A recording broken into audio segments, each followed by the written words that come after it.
میں تو چپ کر کے آپ کو سن رہا ہوں، آپ کے بیانات۔ کوئی بسم اللہ کریں، بسم اللہ۔ ایک تو یہ وضاحت فرمائیے گا کہ جہاد کے بارے میں جو آپ نے قرآن آیات کو پڑھا ہے، سہارا لیا ہے اور بڑی اچھی تشریح آپ فرما رہے ہیں، تو جہاد کی اتنی تلقین ہے، واجبیت ہے، اس کی فرضیت ہے، تو اسی قرآن پاک میں ایک جگہ ایک مقام پر لکھا ہوا ہے کہ اس کا مفہوم اس طرح ہے کہ جو کوئی بچے یا خواتین یا مرد بوڑھے مسکین وہ دبا لیے گئے ہیں اور ان پر مطلب ظلم و ستم ہو رہا ہو، تو تم کیوں نہیں ان کا جا کر مدد کرتے؟ تو آج کے سیناریو میں اگر دیکھیں، یہ کیا یعنی قرآن پاک جو ہے یہ تو ہمیشہ کے لیے، یہ تو لائف آف کوڈ ہے، اور یہ مطلب اس کی حجت اور اس پر عمل کوئی منقطع تو نہیں نہ ہوا، یہ تو جاری و ساری ہے، کیا ایسے ہی ہے نا؟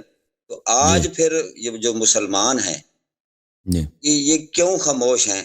یہ کیوں نہیں آگے بڑھ کر ان مظلوموں کا قرآن حکم ربی اور حکم قرآن کے مطابق ان کی مدد کرتے؟ تو کیا ائمہ اطہار کا اس کے بارے میں کچھ کیا ارشادات ہیں؟ تو ائمہ اطہار علیہ السلام، جی ہمارے احادیث میں یہ ہے، دیکھیں جی فرمائیں، بسم اللہ کریں۔ جی ایک سر یہ سوال آپ اس کا جواب دیجیے گا، اور پھر ایک آج میں نے آپ کو نا مناظرے میں ایک چھوٹے سے جملوں میں میں نے آپ کو ہرا کے جانا ہے، آپ ہمارے لوگوں کو ہراتے ہیں، تو آج میں نے آپ کو آؤٹ کر دینا ہے۔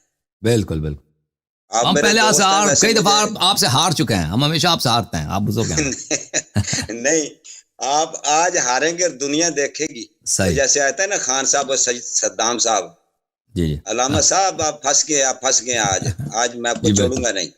بسم اللہ، یہ اس کا جواب دیں، کیوں نہیں مدد کرتے آج لوگ مسکین میں، فلسطین میں جو لوگ کیوں نہیں نام لیتے ہیں؟ وہ ہمارے مسلمان کلمہ کو بھائی نہیں ہے؟ تو دیکھیں آپ کی خدمت میں عرض کروں، میں کتاب الجہاد میرے ہاتھ میں، آپ اپنا نقطہ نظر بیان کر دیں، آپ کا تو مل گیا مطالعہ کتاب ہے میں نا، آپ یہ ہے الفروع من الکافی جلد نمبر 5، بھلے کتاب الجہاد سے آغاز ہوتا ہے یہاں پر کتاب الکافی، یہ یہاں پر کتاب الجہاد میں یہ صفحہ نمبر کون سا ہے؟ صفحہ نمبر 20 ہے کہ الغزو مع الناس اذا خیف علی الاسلام۔ تو یہاں پر جو احادیث ہیں وہ یہ ہیں کہ انسان کو لیے جائز نہیں ہے، یہ تو اور بھی احادیث ہیں کہ یعنی شیعہ مذہب میں کہ جہاد کرے انسان غیر امام معصوم علیہ الصلاۃ والسلام کے کمانڈ میں، مگر یہ کہ الا ان يخاف على ضرار المسلمين ارأيتك لو ان الروم دخلوا على المسلمين لم ينبغي لهم ان يمنعوهم قال يرابط ولا يقاتل۔ کہا کہ اگر کسی جگہ پہ ایسا ہے کہ مسلمان گھرانے، مسلمان بچے، مسلمان بچیاں، ان کی جان کا خطرہ ہے، تو وہاں پر وہ ایسے جگہ پر انسان جہاد نہیں کر سکتا، لیکن محافظت دفاع کر سکتا ہے کہ وہاں پر جا کے مرابطہ کر دے، رباط کر دے، جہاد نہیں رباط کر دے، یعنی وہاں پہ جائے، بارڈر پہ کھڑا ہو جائے، چوکیداری کرے۔ کفار جو پرانے زمانے میں یہ ہوتا تھا کہ نا کوئی مثلا رات کے وقت کوئی شبی خون مارتے تھے کسی ایک مسلمان علاقے، مسلمان شہر، مسلمان گاؤں پہ، تو وہاں پہ جا کے رباط کر دے تاکہ مسلمانوں کی جان و مال محفوظ رہے، لیکن جہاد کا اجازت نہیں ہے۔ اچھا، جہاد کا کب اجازت ہے؟ بغیر امام معصوم کی؟ بلے وَإِنْ خَافَ عَلَى بِيضَةِ الْإِسْلَامِ وَالْمُسْلِمِينَ قَاتَلَ، اگر مسلمان اصل اسلام پہ خوف ہو کہ کافر آئے ہیں ہمارے علاقے میں، وہ ہمارے علاقوں پہ حملہ کرتے ہیں اور وہ ہمیں کافر بنائیں گے، جیسے سوویت یونین میں یہی ہوا۔ سوویت یونین کے میں البتہ بہت عرصہ تک چلتا رہا، انہوں نے جب البتہ روس اس وقت زمانے میں رشین امپائر تھا، رشین امپائر نے یہ سینٹرل ایشیا کے جو ممالک ازبکستان، تاجکستان، قزاقستان، یہ مسلمانوں کے بڑے مسلمان علاقے تھے، وسیع علاقے تھے، کئی ممالک تھے، ان پہ قبضہ کیا، اور بعد میں آ کر انہوں نے کیا ان پہ پابندی لگا دی، مساجد پہ پابندی لگا دی، نمازوں پہ پابندی لگا دی، تبلیغ پہ پابندی لگا دی، اور لوگوں کو کمیونسٹ بے دین کرنے کی کوشش کی۔ تو اگر ایسا کوئی انسان کو پتہ چاہیے، یا مثلا چین میں جو ہے نا، چین میں جو ہے جو ہو رہا ہے کاشغر میں، سنگ کیانگ میں، وہاں پہ تو کھلا مسلمانوں کو کافر بنانے کی کوشش کر رہے ہیں۔ اگر آپ کو دیکھ لینا کہ آپ نمازی آدمی ہیں، آپ کو پکڑ کے لے جائیں گے کیمپ میں، کہتے ہیں آپ کو دوبارہ ہم نے تربیت دینی ہے، 1 سال 2 سال آپ سے شراب، روزانہ آپ کو شراب مجبور کریں گے شراب پی لو اور سور کا گوشت کھلائیں گے اور روزانہ آپ کے لیے کلاسیں رکھیں گے کہ اسلام باطل ہے برین واش کرنے کے لیے.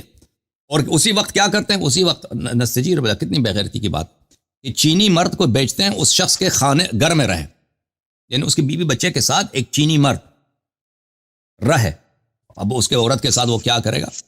تو یہ تو بہت یعنی جو پامال بے عزتی ہو رہی ہے مسلمانوں کے, 1 سال سے نہیں 15-20 سال سے یہ چینیوں نے یہ شروع کیا, بالخصوص پچھلے 10 سالوں میں اس میں بہت تشدید آئی ہے سنکیانگ میں. وہ تو بہت ہی نادر ہے تاریخ میں اس طرح کا, اس طرح اسلام کو مٹھانے کی کوشش ہو رہی ہے چین سے. تو عرض یہ ہے تو اگر اس طرح ہو تو اس طرح جہاد ایسے موقع پہ واجب ہوتا ہے, ٹھیک ہے نا. ہاں فلسطین میں جو ہے نا وہاں پہ عرض میں آپ کی خدمت میں عرض یہ کرتا ہوں کہ اگر وہاں پہ کسی کو یہ ڈر ہے کہ بھئی اس اصل اسلام نہیں, فلسطین میں اصل اسلام کو تو خطرہ نہیں ہے, اس مسلمان گھرانوں کو خطرہ ہے. اگر کوئی ٹھیک ہے نا مسلمان گھرانوں کو خطرہ ہے, اصل اسلام کو خطرہ نہیں ہے کہ یہاں پہ اسلام ہی نابود ہو جائے, ایسی تو کوئی بات نہیں ہے نا. وہ مسلمانوں کو ادھر ادھر مار دیں گے لیکن ان کو کافر بنانے کی کوشش نہیں کرتے جیسے چائنا میں. تو شیعہ حدیث کی روح سے وہاں پہ رباط جائز ہے, رباط فلسطین میں اگر کوئی جانا چاہے رباط کرے, لیکن جہاد کی اجازت نہیں ہے. ہاں سنکیانگ میں جہاد کی ہے چائنا میں. وہ یہ جو جیسے آپ نے فرمایا, وہ جو میں نے آیت کا حوالہ دیا, مفہوم عرض کیا تھا, اس میں یہی ہے نا کہ غریب مسکین چھوٹے معذور بچے عورتیں ان کی مدد کے لیے, تو یہ دفاعی طور پر تو پھر جانا چاہیے نا, یہ تو نکلتا ہے نا وہی رباط دفاع ہے نا, وہ رباط دفاع ہے, رباط دفاع. ہاں لیکن فلسطین کا مسئلہ تو بڑا پیچیدہ ہے نا بھائی, فلسطین کا مسئلہ بڑا پیچیدہ ہے. اس لیے پیچیدہ ہے کہ دیکھیں انفرادی طور پر کوئی شخص انفرادی طور پہ کوئی کام کرے, یہ بڑا مشکل ہے وہاں ان کو ہیلپ کرنے کے لیے. وہاں اس کے ساتھ دیکھیں فلسطین کس طرح آزاد ہو سکتا ہے جس دن مصر اپنا سیاست بدل دے. جو بڑے ممالک جو بالکل ساتھ ہیں اس کے فلسطین کے ساتھ ہیں, جیسے مصر ہے. مصر ایک بہت بڑی عسکری طاقت ہے عالم اسلام میں, آپ کو پتہ ہے. جیسے پاکستان کی بہت بڑی فوج ہے اسی طرح مصر کی بہت بڑی فوج ہے, اور اکانومی کے لحاظ سے وہ پاکستان سے بہتر ہے. سعودی عرب سمجھ گئے جتنا بڑا ہے, سمجھ گئے. ہاں تو یہ اگر دیکھیں میں میرا پچھلے 20-25 سال پہلے میرے ایک عرب بھائی کویتی ہے, وہ ایک شیخ صاحب تھے وفات ہو گئے. میں نے ان سے کہا تھا کہ فلسطین قاہرہ میں آزاد ہوگا. فلسطین کہاں پہ آزاد ہوگا؟ قاہرہ میں اور ریاض میں آزاد ہوگا. فلسطین جو ہے جس دن قاہرہ اور ریاض اپنی سیاست بدل دیں, ترکی ظاہر میں مثلا فلسطینوں وہ بالکل اس کے ساتھ, ظاہر میں فلسطینوں کے ساتھ ہے, باطن میں وہ بالکل اسرائیل کے ساتھ اس کے تعلقات ہے, تجارت ہے اور ہر طرح کا اس کا دوستی ہے. جس دن یہ لوگ بدل دیں گے نا, اس دن خود بخود فلسطین آزاد ہو جائے گا.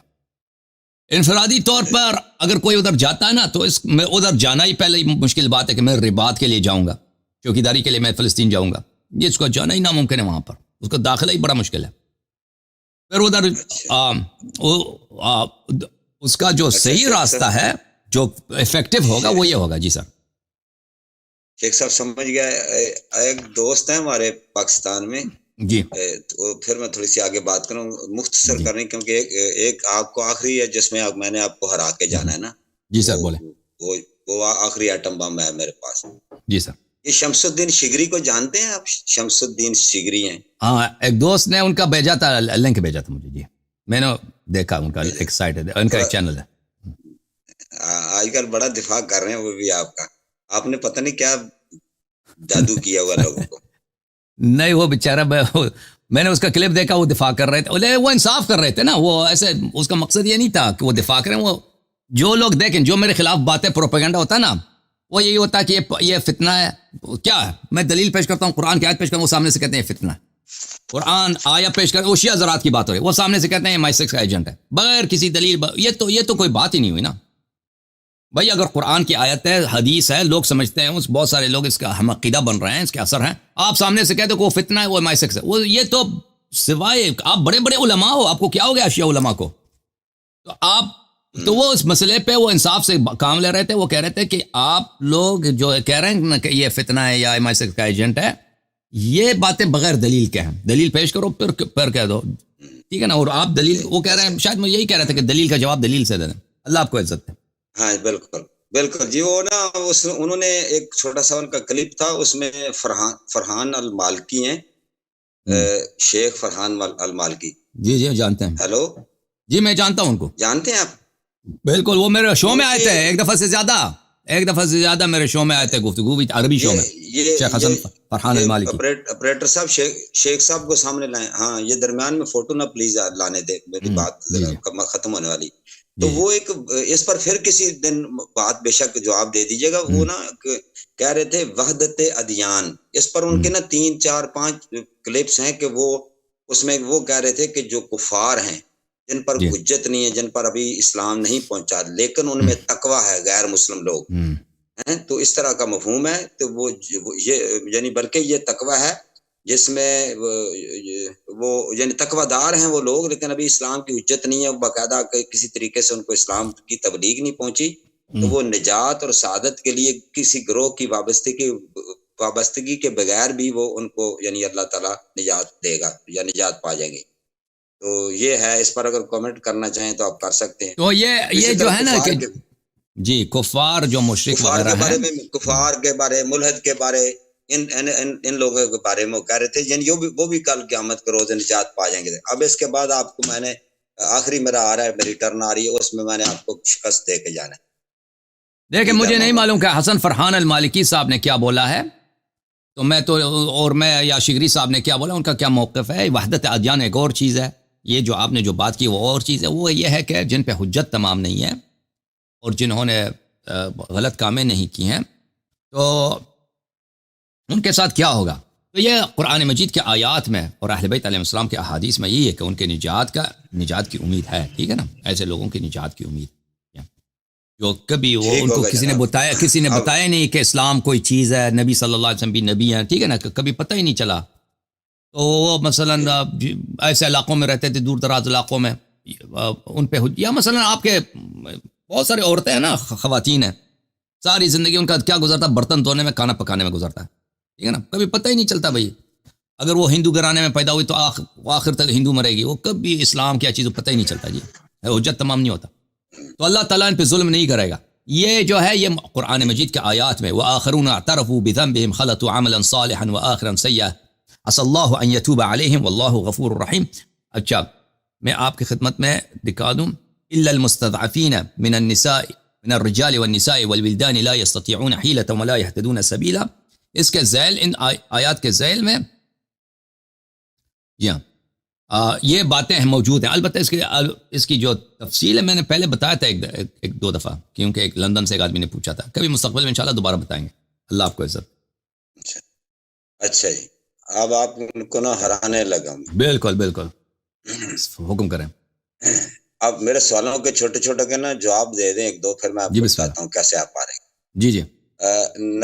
نبی مکرم آقا تاجدار مدینہ حضور صلی اللہ تعالی علیہ وسلم کی وصال کے بعد، رحلت کے بعد پیچھے ہدایت کا سرچشمہ جو ہے وہ جانشینی ہے، وہ انسان اور اتباع ہے، وہ کس کی ہے، کس کی کریں گے؟ قرآن اور اہل بیت علیہ السلام. جی، یعنی اس کے علاوہ بھی کر سکتے ہیں، نجات ہے. اس کے علاوہ کچھ، یعنی رسول صلی اللہ علیہ وسلم کیا حدیث ہیں، وہ خود اہل بیت ہیں، وہ خود اہل بیت ہیں. ٹھیک ہے نا، اس کے علاوہ کوئی اور سورس نہیں. یعنی قرآن پاک یعنی ایک آپ نے کہا قرآن پاک اور امامت، یعنی ائمہ اطہار اہل بیت. قرآن پاک بھی ہو، ائمہ اطہار بھی ہوں، اور ان کے فالورز بھی ہوں. تو کیا ان کے فالورز کی اتباع کر کے کامیابی نہیں مل سکتی انسان کو، نجات؟ اگر دیکھیں فالوورز تو کبھی صحیح کام کرتے ہیں، کبھی غلط کام کرتے ہیں نا. ائمہ اطہار علیہ السلام جو فالوورز ہیں نا، وہ تو ہر بات، ابھی میں فالوور ہوں، کبھی صحیح کام کیا، کبھی غلط کام کیا. آپ میری فالوئنگ کریں گے نا تو آپ کے کچھ کام صحیح آئیں گے، کچھ کام غلط آئیں گے. ٹھیک ہے نا، وہاں تم اتباع صرف معصومین کی کرنی ہے. ہاں جی، آپ معصومین، تو آپ نے فرما دیا اب ہارنے لگے ہیں کہ معصومین کی اتباع کرنی اور غیر معصومین کی اتباع نہیں کرنی. سورۃ توبہ کی آیت نمبر 100 نکالے ذرا.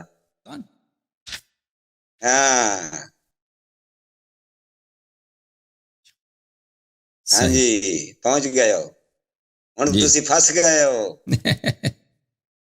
ہن پھس گئے ساڈے، جیسے تسی آندے نا ہن پھس گئے ہو. ہاں صاحب پھنس گئے ہو آغا صاحب. جی جی میں دیکھ لوں گا کہ تبعوہم اس کی ضمیر کس کی طرف لڑتی ہے نا, میں دیکھ لوں گا انشاءاللہ, میں دیکھ لوں گا. نہیں سر آپ پھنس گئے ہیں. حضرت مقداد کو حضرت ابو ذر غفاری کے در جائیں گے, حضرت مقداد صاحب کو, حضرت عمار بن یاسر کو, اور دیگر جو آئے ہیں ان کی بھی اتباع بحسان ان کی اتباع کریں, وہ غیر معصوم ہیں.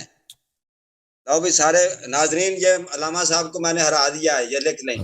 ہرا دیا, میں دیکھ لوں گا انشاءاللہ تبارک و تعالی. میں اپنے سے کچھ بنا کے آپ کو جواب نہیں دینا چاہتا, میں انشاءاللہ دیکھ کر آپ کو جواب دوں گا. نہیں بالکل میں نے ہرا دیا آپ کو. میں آپ ہار گئے. میں 6 مہینے سے آپ کے پروگرام سن رہا ہوں, میں نے آپ کو ہرا دیا ہے. لوگوں دیکھ لو ناظرین, میں نے ان کو ہرا دیا. یہ عقیدہ محمد کا کہ معصوم غیر معصوم کی بھی اتباع کریں تو اللہ کامیابی دے گا دنیا آخرت کی. السلام علیکم ورحمۃ اللہ. علیکم السلام ورحمۃ اللہ. علیکم السلام. اللہ آپ کو عزت دے, سلامتی دے. میں دیکھوں کہ تفسیر میں کیا لکھا, ٹھیک ہے نا, تبعوہم بإحسان. چلو میں اس کو دیکھ لوں گا. ابھی اس میں بہت روایات بہت ہیں, اس کے ذیل میں آیات کے ذیل میں روایات بہت ہیں, حدیث بہت ہیں. میں دیکھ کر انشاءاللہ تبارک و تعالی آہستہ آہستہ آپ کو جواب دے دوں گا انشاءاللہ, یا اسی پروگرام میں یا کل کے پروگرام میں. اوکے جناب.